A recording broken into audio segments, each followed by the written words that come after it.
नमस्कार, मैं एक आंगनवाड़ी कार्यकर्त्री हूँ।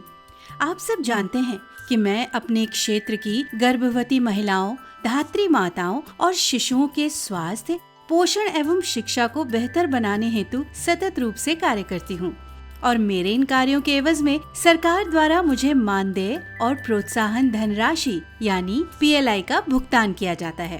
पहले मुझे मेरे मानदेय और PLI के बारे में हमेशा सवाल रहता था, फिर मैंने इसकी पूरी जानकारी प्राप्त की और अब मुझे मेरे मानदेय और PLI के बारे में पूर्ण जानकारी है। इसलिए मैंने सोचा क्यों ना आज मैं अपनी सभी आंगनबाड़ी कार्यकर्त्री दीदी लोगों से भी ये जानकारी साझा करूं।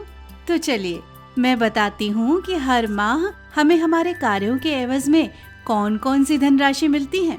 एक आंगनबाड़ी कार्यकर्त्री के तौर पर हम जो हर माह निर्धारित कार्यों को करते हैं, उसके एवज में हमें सरकार की तरफ से प्रति माह 4500 रुपए की निश्चित धनराशि मानदेय के रूप में मिलती है, जो हम खुशी और संतुष्टि के साथ प्राप्त करते हैं। इसके अतिरिक्त राज्य सरकार मुझे मेरी निष्ठावान सेवा के लिए 1500 रुपए की धनराशि अतिरिक्त मानदेय के रूप में भी देती है। मानदेय और अतिरिक्त मानदेय के अलावा मैं अब बात करती हूँ मुझे मिलने वाले PLI के बारे में। PLI का मतलब होता है परफॉर्मेंस लिंक्ड इंसेंटिव, यानी आसान भाषा में कहें तो ये एक तरह की प्रोत्साहन धनराशि है जो केंद्र एवं राज्य सरकार द्वारा हम आंगनबाड़ी कार्यकर्त्रियों को प्रति माह निर्धारित लक्ष्य पूरा करने पर मिलती है। इसके तहत अगर मैं हर माह अनुपूरक पुष्टाहार का 100% वितरण करने में सफल होती हूँ तो मुझे 500 रुपए की प्रोत्साहन धनराशि मिलती है। इसी प्रकार जब मैं प्रति माह पोषण ट्रैकर के सभी क्षेत्रों का 100% फीडिंग कार्य पूरा कर लेती हूँ तो मुझे 1000 रुपए की प्रोत्साहन धनराशि मिलती है।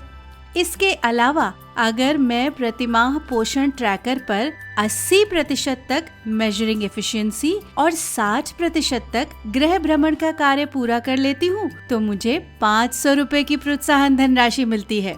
इस तरह हर माह मुझे कुल 6000 रुपए की धनराशि निश्चित मासिक वेतन के रूप में प्राप्त होती है।